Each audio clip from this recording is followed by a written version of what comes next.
When it comes to encounters between criminals and the police, there are various ways suspects may try to escape, including using violent methods. However, some resort to more unconventional approaches, attempting to seduce and flirt with officers to avoid facing legal consequences. Let's delve into some detailed incidents where individuals tried these tactics. In the early morning hours of the 30th of October, a Florida police officer had an unexpected encounter with Naomi Furrer. The cop observed Naomi's vehicle at a red light, behaving suspiciously as it nearly crossed the stop line, with expired plates adding to the officer's concerns. Okay, the tags on the car expired back in March. Yes, sir. Or April, I'm sorry. And your license is suspended. Yes, sir. Deciding to pull her over, the cop noticed Naomi's strange driving behavior, making him increasingly suspicious. Upon approaching her, the cop discovered she had just come from a Halloween party and brandished a wristband from a local bar. So where's the club wristband from? Pardon? Where's the club wristband Oh, from? that was from the other night. That was from like Friday, I think, or something. Convinced she might be over the legal alcohol limit, the cop requested Naomi to step out for sobriety tests. Okay. So just take like 4 or 5 steps back. Yep. You're going to take 9 heel-to-toe steps down the fog line. 1, 2, 3, 4, 5, 6, 7, 8, 9. 1. As the interaction progressed, it became apparent to the officer that Naomi's condition was not merely due to Halloween festivities. Despite her attempts to explain, the cop firmly believed she was well beyond the legal limit. Resolute in his decision, he placed her in cuffs. Just do me a favor, put your hands behind your back. Put your palms together like you're praying. You're under arrest for DUI. Okay? DUI. Okay. Please, sir, I can't have a DUI. Please. Okay. I'll do everything. I promise. Sir, I'm from Switzerland. I can't have a DUI, please. I don't want to get out of. I don't want to get kicked out Wait of the until US. I have a white female temp for 1071. I understand. I won't do that until, please, sir. You are going to jail for DUI. Please, sir, please. It's out of my hands. I'll pick myself up, please, sir. I don't want to go out of the US, please. Please, sir, it's going to ruin my whole life. A DUI does not mean that you're going to up and be deported. Naomi, sensing the severity of her situation, shifted tactics from begging to a more unconventional strategy. I'll take everything off. I don't want you to take everything off. She attempted to seduce the officers. Undeterred, the officers resisted her advances and covered her with a hoodie before transporting her to jail. A subsequent search of Naomi's vehicle uncovered 2 containers of whiskey and a beer. However, at the time of the video's upload, the case remained ongoing, with no charges filed against Naomi. Notably, Naomi's attempt at flirting did not sway the officers. Now, on to Brooke Teague, whose encounter took an unexpected turn. Pulled over for swerving, Brooke and the officer hit it off surprisingly well. You're making me giggle. He makes me giggle too. Sorry. Huntsville? We're supposed to be professional. Everybody, let's get it together. All right, stop laughing because you're making me laugh. I'm not. All right, seriously.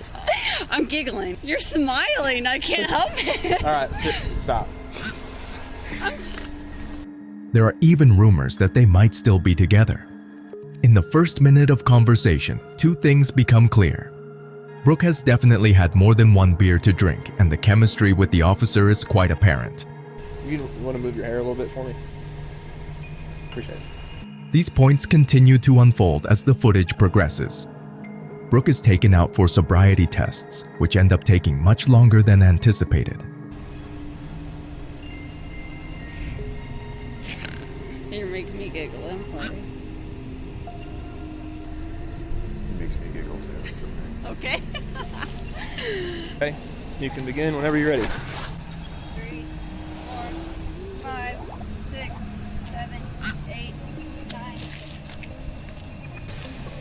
Keep your arms at your side, okay? Out of your pockets. 1 second, 2 second, 3 second, 4 second, 5 second, 6 second, 7 second, 8 second, 9 second, 10 second, 11, 12, 13. Despite all the jokes, Brooke fails the sobriety tests and is placed under arrest.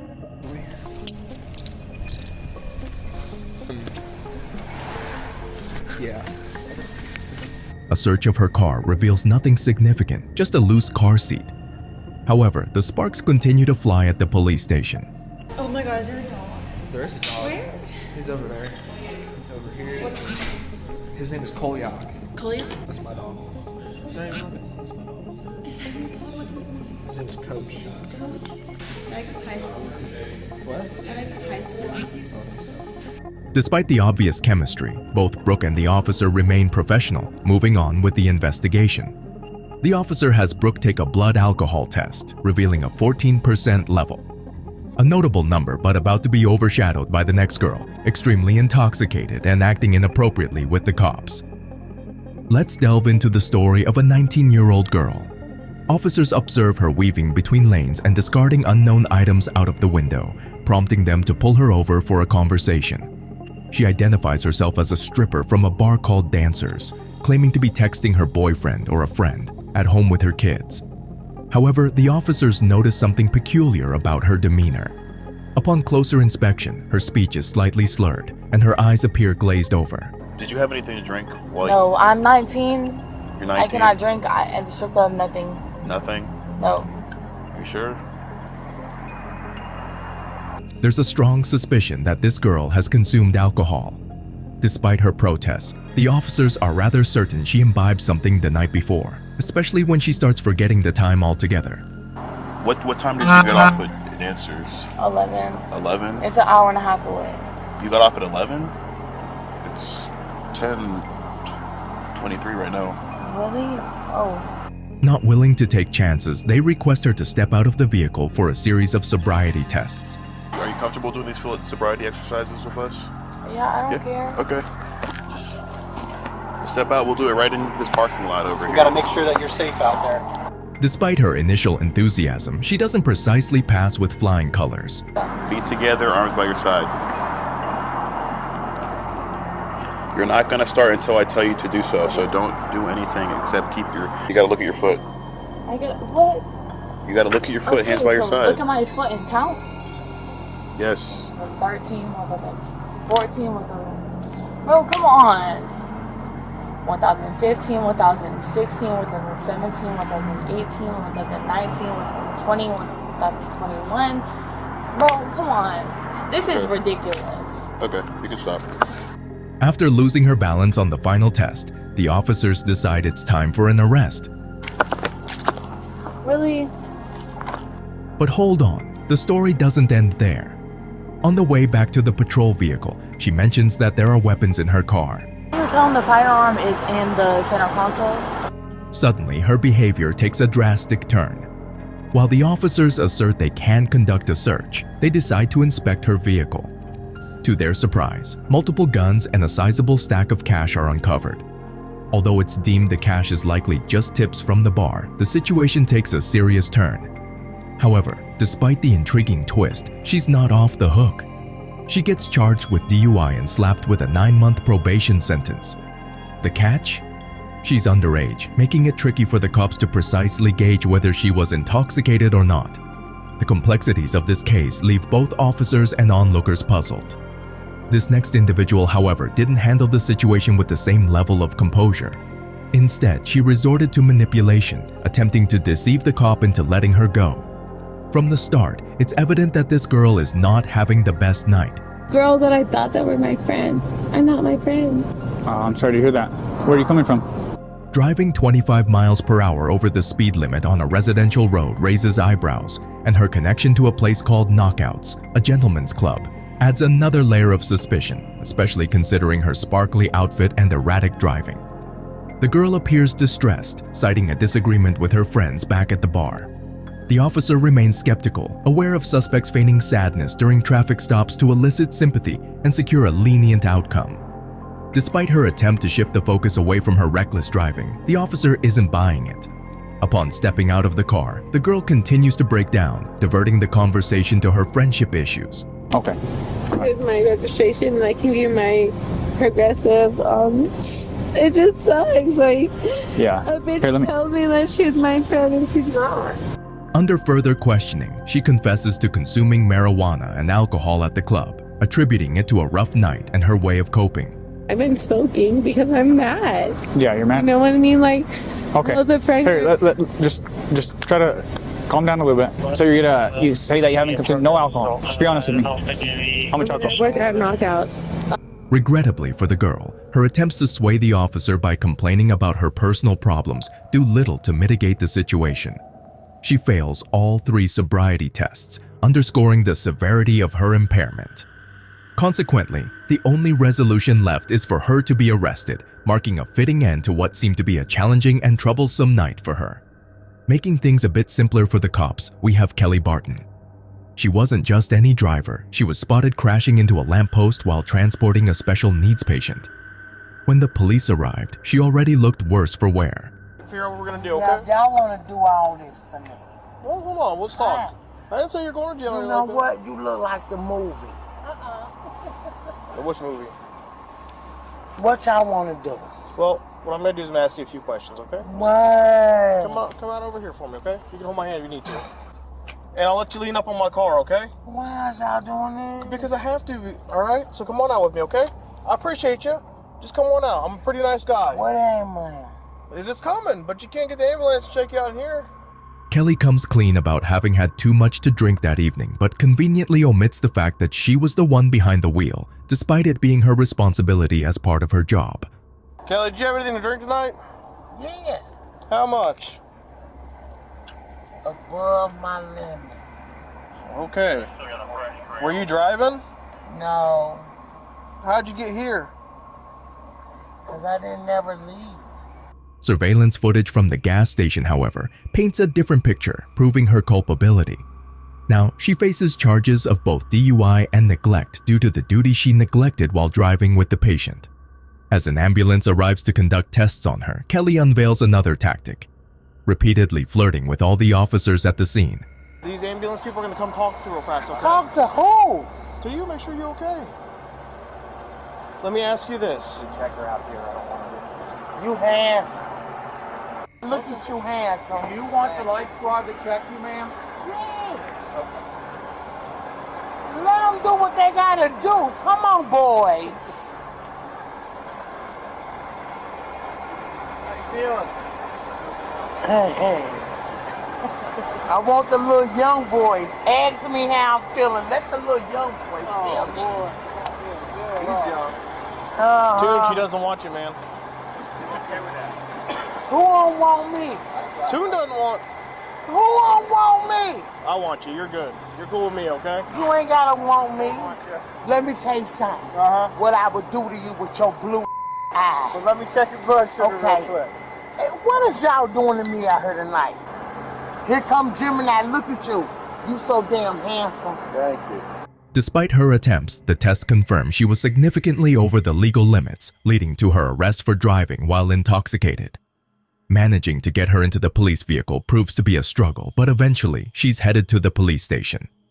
Now, if you thought Kelly was audacious, 18-year-old Skylar Fluss takes things to a whole new level. She even goes as far as posting a video to thousands of people boasting about how she got away with a DUI. I got out of a DUI and got let off with a warning. Skylar was pulled over for weaving on the road, suggesting possible impairment. In her video, she claims that her flirtatious and quick-witted approach allowed her to trick the officer into letting her off with just a warning. However, the officer recorded the entire interaction on his body camera, telling a different story. I was coming from my friend's house. I actually just got dumped. Okay. So I was like crying and like I'm really okay. Were you on your phone and stuff too? I was trying to call him to get a hold of him because my heart hurts. Okay. So bad. Well, I'm just concerned that you were weaving because of alcohol, but if you're on your phone, have you been drinking or anything tonight? No? Okay. Do you have your license, your registration, your proof of insurance?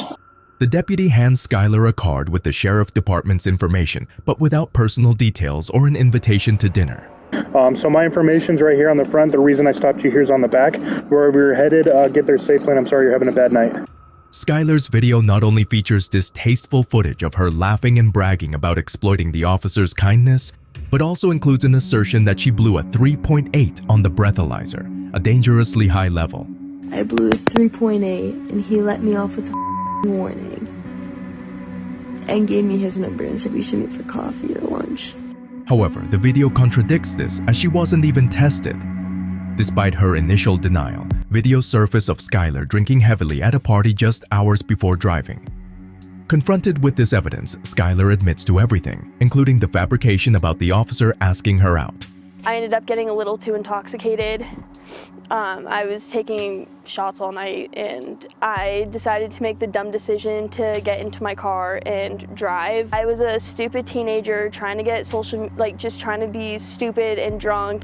Nonetheless, no further action is taken against her or the officer who failed to test her.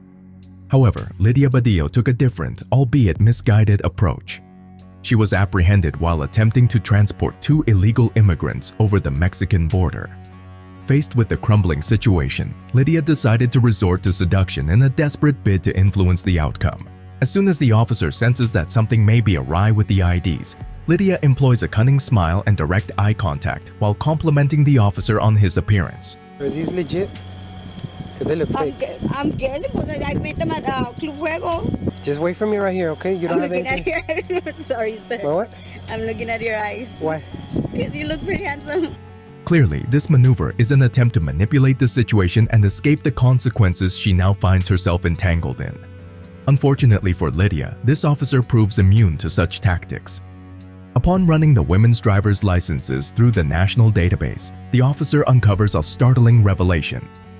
The ID numbers return completely incorrect results, indicating that both IDs are entirely fabricated. Okay, you're under arrest for human smuggling. No, sir. Turn around. Please. Turn around. Subsequent investigations unveil the harsh reality that the 2 women traveling with Lydia are illegal immigrants from El Salvador. What's even more troubling is that they were being transported through a service known for subjecting women to debt bondage, a harrowing predicament where they are forced into labor and sex work to repay their debts. Although Lydia was arrested and the 2 women were sent back over the border, potentially sparing them from enduring years of torment, one thing is crystal clear. Lydia's attempt at using flirtation as a means of diversion proved utterly ineffective in swaying the course of justice. However, the story takes a different turn with the next girl, whose bubbly and flirtatious demeanor manages to crack a smile on the officer's face throughout the entire encounter. It all unfolds on January 5th, 2022, when officers respond to a car accident. A witness provides valuable information, suggesting that the driver lost control of the vehicle, fortunately avoiding harm to others. Was she in the wrong lane? No, she was on that side. See, I was coming this way right before the curve, and she blowed around me. Blowed around another car to make the curve. To get the full picture, the officers need to engage with the driver.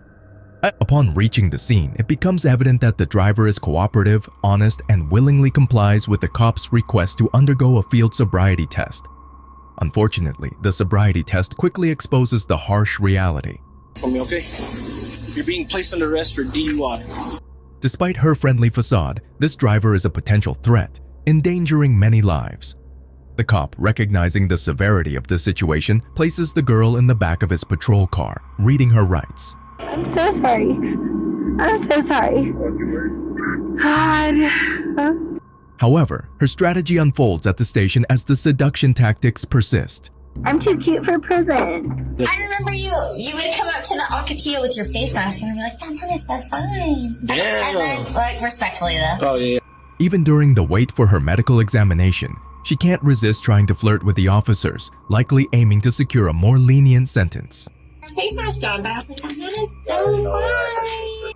Fortunately, the officers stand firm, and her attempts at seduction don't sway the charges leveled against her. I just want to say hi. because you're so cute, sir. In the end, a DUI sentence might not seem that significant, especially when compared to what Amelia Bassoon was desperately trying to evade, a murder charge. Amelia found herself entangled in the murders of Cindy and Sean Stack, suspected of aiding her husband in covering up the heinous crime. Determined to escape the consequences, she employed every tactic, including attempting to flirt with the detectives assigned to her case.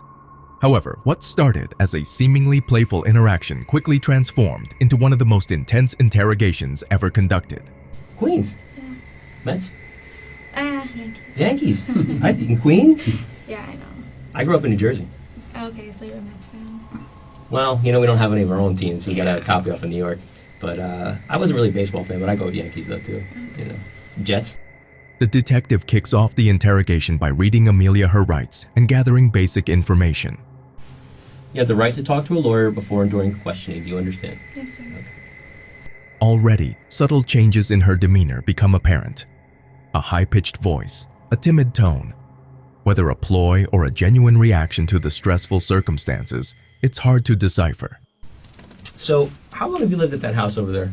We moved in June, either June or July. We just purchased that home. Okay. It's a big home. Yeah, we just moved here from New York. Oh, really? As the interrogation progresses, Amelia starts displaying flirtatious signs, subtly exposing her vulnerability, perhaps seeking empathy. During the session, Amelia deliberately moves her hair to one side, revealing her neck, a vulnerable part of the body that people often protect. Despite the dark story of Cindy and Sean's demise, it all began with an equally despicable crime. Amelia, working at Chase Bank, exploited her position to embezzle $50,000 from a dementia-ridden man. Any issues while you're working at Chase? No, I got a write-up recently. You did? Yeah. What happened? I issued 2 checks for a customer, and I got a write-up for that because they weren't in the branch. Okay. As the detective presses for details, Amelia's body language betrays her discomfort. Amelia, I can tell you the reason why we're here today is because of that issue with the bank. Okay. All right. Does that surprise you? For this type of situation, yeah. What was the name of the customer? Gerald.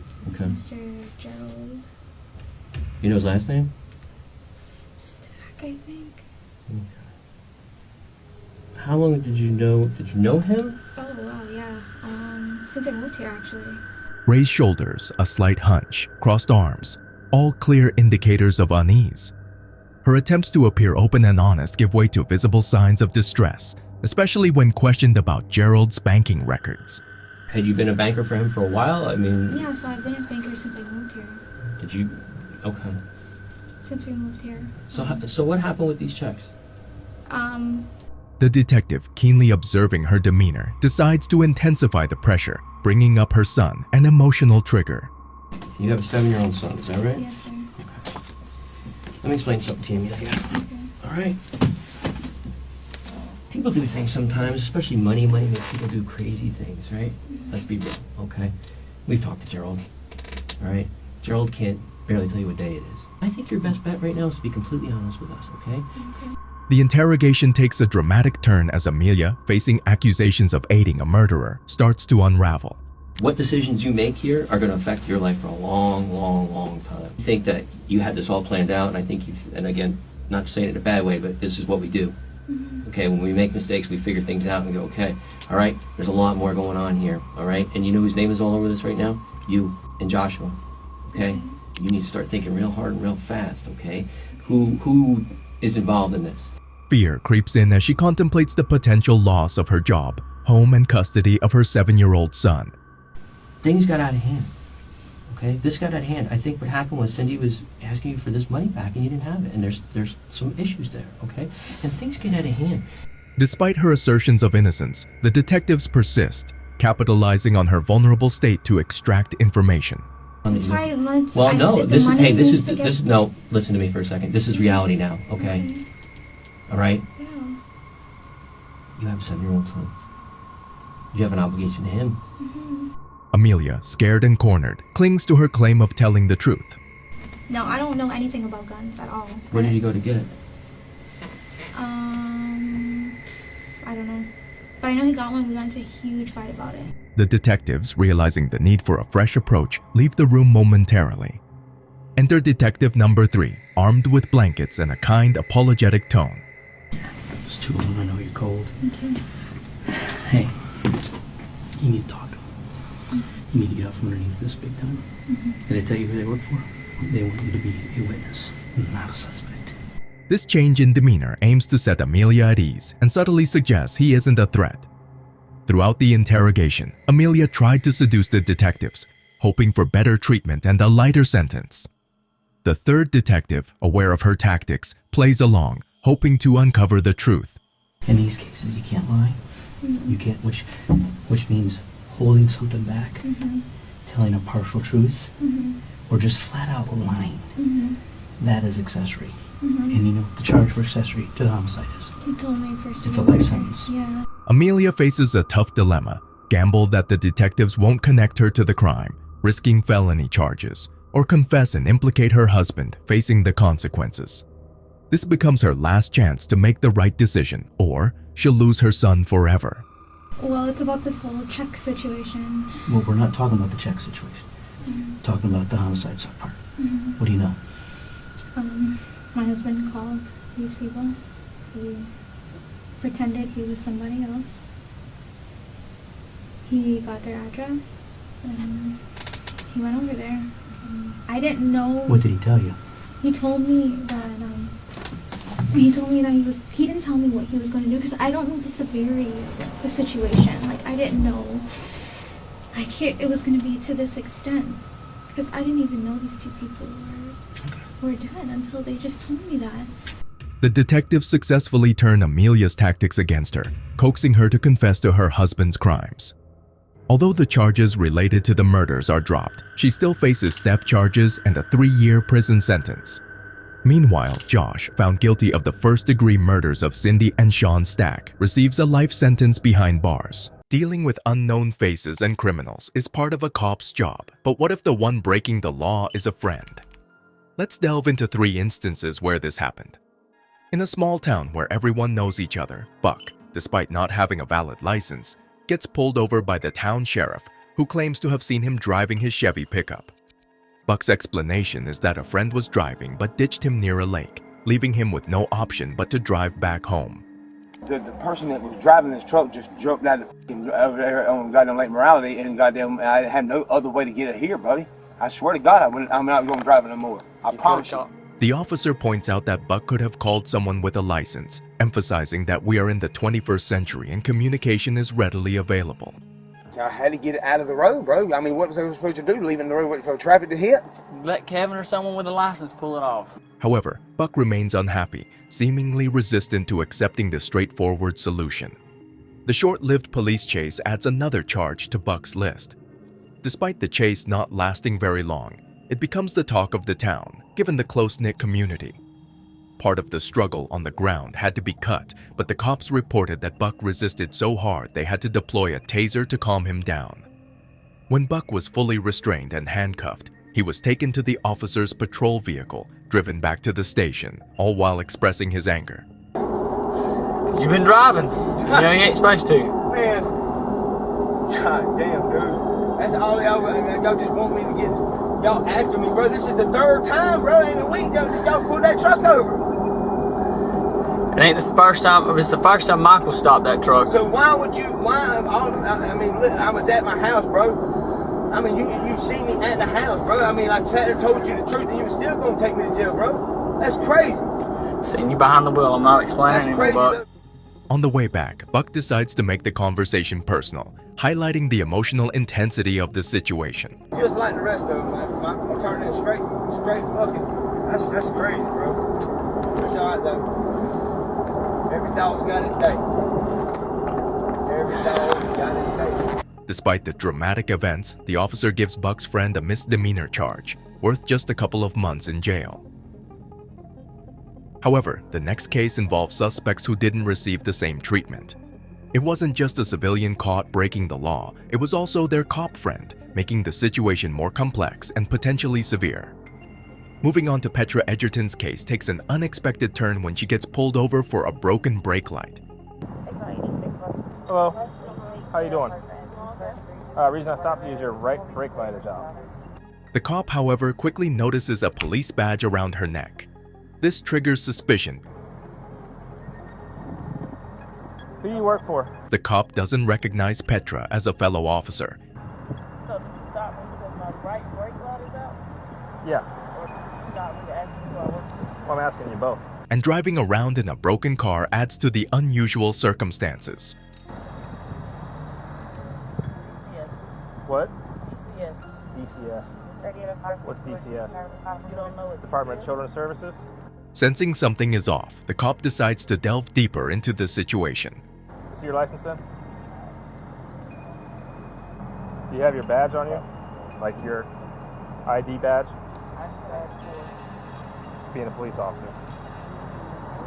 my ID. See, this is what you're asking me all those questions. Right. Saying stop for my right brake light. At this point, the brake light issue becomes the least of the cops' worries. It's challenging to define how an off-duty officer should behave, making the situation more complex. So, if you're a police officer, you understand what probable cause is, right? So what's the probable cause? Your right brake light's out. Petra's defensive behavior, closed-off attitude, and vague answers to questions that a real cop would easily handle raise red flags. Look, long story short, I just want to know who you work for. Okay, and that's the issue. Why do you want to know who I work for? Because I've never seen you around here before. You're not a police officer that works here. The cop realizes that an off-duty officer should be able to provide simple information, such as the name of the department and supervisor, within a couple of minutes. Petra's defensiveness, turning the situation into a personal matter, adds to the suspicion. So, are you a police officer or are you not a police officer? So because a black person walks into a store with a badge and a gun is an issue. It's apparent that Petra doesn't grasp the gravity of her actions. Minutes earlier, she was seen inside a store using her badge and gun to get free food, a clear case of not just cop impersonation but also theft. Because you never seen me before? I don't recognize you.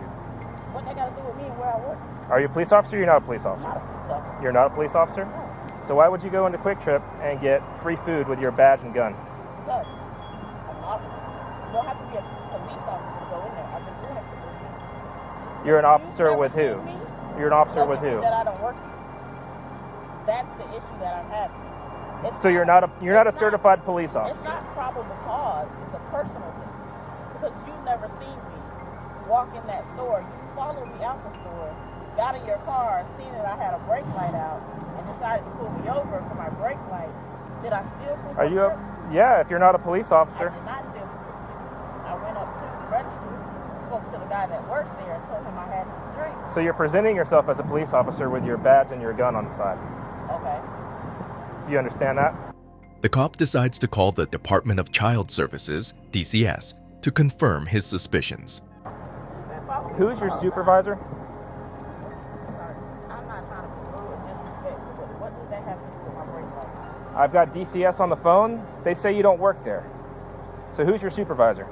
Instantly, it becomes clear that Petra is not who she claims to be. Realizing the suspect has some knowledge of policing, she remains silent. The cop shifts attention to the passenger, who, up to this point, has stayed silent. When asked for her ID, the passenger's response surprises the cop. I have one of your employees here, Brandy Green. She was with her friend, Petra Edgerton. They decided that Brandy decided that she was going to give Petra her badge and her gun to go into Quick Trip and get some food. So I pulled them over for a broken taillight. Petra was driving. She had the badge on and the gun on. When I pulled them over, she identified herself as a DCS officer and then later admitted to not being a DCS officer. And your employee, Brandy Green, admitted to giving her the gun and the badge to go into Quick Trip to get the free food. Leading to further revelations about Petra and her cop impersonation, resulting in felony charges. Finally, on New Year's Day 2021, when Officer Brooke Shutterly arrives at the scene of a car crash, she quickly realizes that the person at the wheel isn't just her supervisor, but also a good friend, Corporal Scott Bertzik. You didn't want to do an information exchange? He does. Now I found it. Okay. Well. Okay. Given their familiarity, Brooke and Scott are comfortable with each other. Curiously, Scott openly admits fault, providing a detailed account of how the incident unfolded. So, Yeah, reached out for my lighter, slammed into his. Cool. No, not really. Not really. Before proceeding further, Brooke decides to check with the base to ensure there are no issues with her handling the case involving her friend. Give me a second, because I'm going to call Priester and see if he needs me to do anything special since it's one of us. Hey, this crash, it's been a long time since I've worked a crash with one of us in it, so... No, he's not on duty, he's in his POV. But I just didn't want there to be any, like, conflict of interest type issues. Alright, that was it. I just wanted to make sure. Alright, bye. The green light is given, and she continues with the investigation. However, her initial approval is given a second thought when she observes something troubling. Birdie, you giving me some indicators? Oh. Listen. Woman. Listen. Valdez is coming out just to... I'm not going to lie to you about it. She's on her way? Yeah, she's on her way. It becomes evident that Scott is under the influence of something, evident from his slurred speech, slowed reactions, and slight loss of motor control. Brooke is increasingly convinced that he's been drinking. In this situation, Scott transitions from being her supervisor to a suspect in the case, and the fact that he's drunk and likely unpredictable poses a significant threat, especially to a female officer. Please don't make my life difficult. I would never do that to you. Okay. I'm very uncomfortable right now. And I apologize for putting you in that position. Okay. Are you on? Yes. Yes, I am. And I'm going to remain on Fair enough. Because integrity.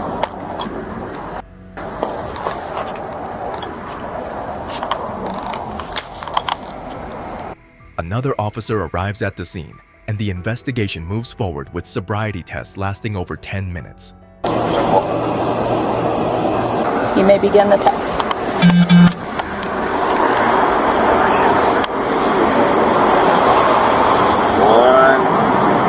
2, 3, 4, 5, 6, 7, 8, 9.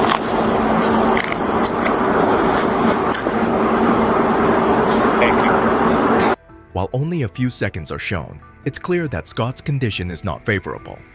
The overwhelming evidence prompts the officers to conclude that Scott had been drinking that night, leading to the decision to put him in cuffs, a development he strongly protests. There's things that we can do to fix this, Birdie.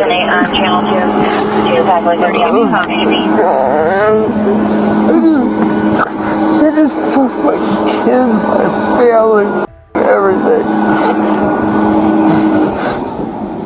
Despite Scott's typically polite and respectful demeanor, he faces a severe sentence compared to most criminal cops. With a blood alcohol level of 0.156, he is charged with driving under the influence and damaging property. The penalty includes fines, community service, substance abuse, and DUI classes, a 6-month suspension of his driver's license, a lawsuit from the other driver with a settled cash agreement, a week-long suspension without pay, and a last chance agreement, implying one more mistake would result in termination. These cases underscore the fact that even cops can sometimes overlook the rules, creating unexpected and challenging situations for both officers and their friends. The human element in law enforcement, with all its imperfections, is a crucial aspect to consider when evaluating the challenges faced by those tasked with upholding the law. FBI agents wield considerable authority, often surpassing that of regular police officers. However, even these federal agents are not immune to mistakes, and when they do occur, the consequences can be intriguing. Picture this. A man, unbeknownst to a team of approaching cops, is actually an undercover FBI agent about to find himself entangled in an unexpected turn of events. The cops assert that they have stopped the man because he bears a resemblance to a criminal they have an active warrant for. He's harassing me. Why are you harassing me? You're assuming I'm someone I'm not. Okay, if you're not, then... No. You're not free to go, okay? Am I being detained? Yeah, you are. For what? Because I think you have a warrant.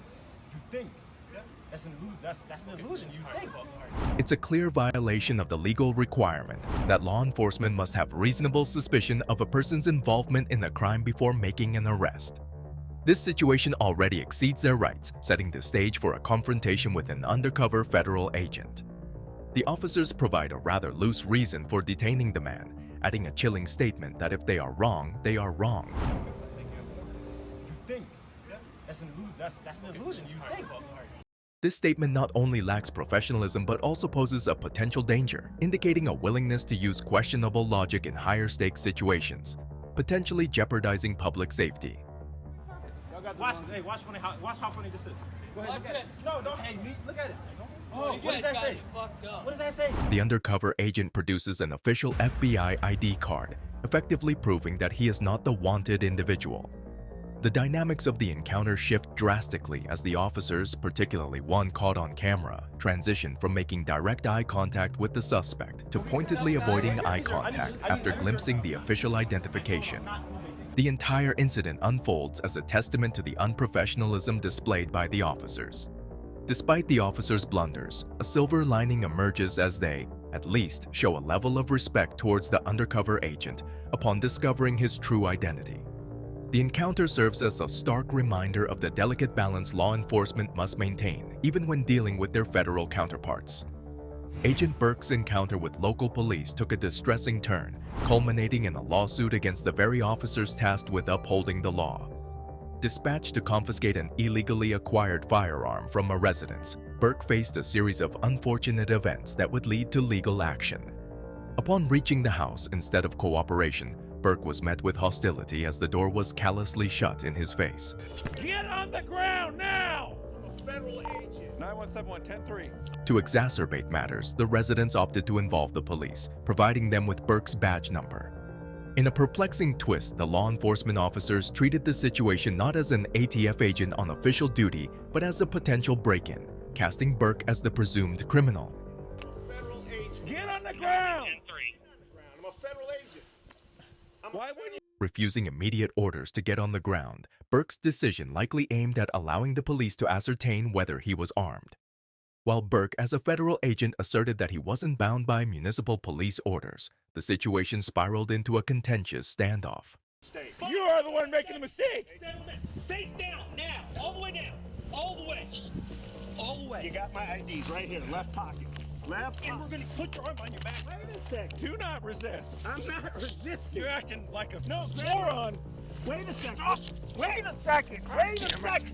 No, don't do this. Wait a second. I got a medical condition. Get my license out of my pocket. We're getting you secured first. Please, wait. No. Hold on. I'm hyperventilating. Despite Burke's belief in his non-threatening appearance, adhering to police orders could have de-escalated the situation, though this didn't transpire. Disturbing footage captures Burke repeatedly asserting his identity as an ATF agent on an official call, urging officers to retrieve his ID from his back pocket. Please, get this kid. I'm a federal agent. My God. You have no idea what you are, acting the way you are. Sir, I'm with you guys, for Christ's sake. I'm a fucking federal agent. Who's your supervisor? What's his name? What's your supervisor's name? Even after glimpsing his identification, the officers maintained his arrest, escorting him to their patrol vehicle. The distressing saga continued with Burke's forceful placement into the vehicle. His pleas and medical condition explanations overridden by the officers. Remaining confined in the patrol vehicle for over an hour, Burke was eventually released without charges. Despite acknowledging that Burke's conduct may not have been flawless, he initiated legal action against the Columbus Police Department, citing excessive force and unlawful arrest. The ensuing lawsuit contends that the incident inflicted both physical and mental harm, resulting in Burke's removal from active duty, relegated solely to administrative and support roles. As of the current video upload, the case remains unresolved, highlighting the complexity and faults on both sides of this unfortunate encounter. In the peculiar case of Mac Proctor, a supposed undercover agent with an extensive knowledge of the law, the dynamics between law enforcement and citizens take an unexpected turn, shedding light on potential police misconduct. Mac found himself in a perplexing situation while parked in a private lot, awaiting a takeout order during his delivery driver shift. Although his vehicle wasn't in a designated spot, it didn't impede traffic flow, and he had momentarily left it unattended while picking up his food. Upon his return, Mac encountered a police officer who asserted that he was violating parking rules. All right, Mr. Proctor. That is your last name. Demonstrating his understanding of legal rights, Mac remained silent, responding appropriately to the officer's questions, especially those unrelated to criminal proceedings. Everything okay? Do I need to answer any of your questions? You don't have to answer anything, dude. Okay. You don't have to. Lucky you stand here all day. I get paid either way. Can you go ahead and finish your job? And refraining from any confrontational remarks, the officer questioned why Mac appeared angry. I can carry on. What's up with the anger, dude? I'm not angry. You're not angry? You always talk to everybody like that? I'm not angry. Oh, okay. I just want you to go ahead and wrap things up, please. Oh, okay. This incident raises the possibility that some officers may be accustomed to a command and control approach during interactions, and Mac's exercise of his rights might have caught the officer off guard. Do you understand? Am I being detained? Yes, you are. Okay. All right. The officer informed Mac of his detainment for a parking violation, threatening a citation. However, the grounds for such an action were ambiguous, as Mac had not committed any apparent local, state, or federal violations. This situation becomes even more perplexing when considering that if the officer had observed Mac's vehicle obstructing traffic, a simple request to move it would have sufficed, avoiding unnecessary complications. A long time ago. What do I need to do for you to hand me my documents so I can leave? I'll give it to you right now. I just want to know that, that you're okay, because usually I don't get people all this. What do I need to do for you to hand me my documents so I can be on my way? You're okay. I don't need to answer any of your questions. There we go again. Jesus Christ. The officer's decision to detain Mac prevented him from promptly rectifying the alleged parking violation. Curiously, the interaction unfolded despite there being no clear basis for such intervention. The officer's surprise at Mac's assertiveness and the subsequent detainment raised questions about the nature of the encounter. In an unexpected twist, it was later discovered that Mac wasn't an actual federal agent or officer. Nevertheless, his knowledge of the law allowed him to navigate the situation successfully, emphasizing the importance of understanding one's rights in encounters with law enforcement. This case serves as a reminder of the complexities and potential pitfalls in interactions between citizens and those entrusted with upholding the law.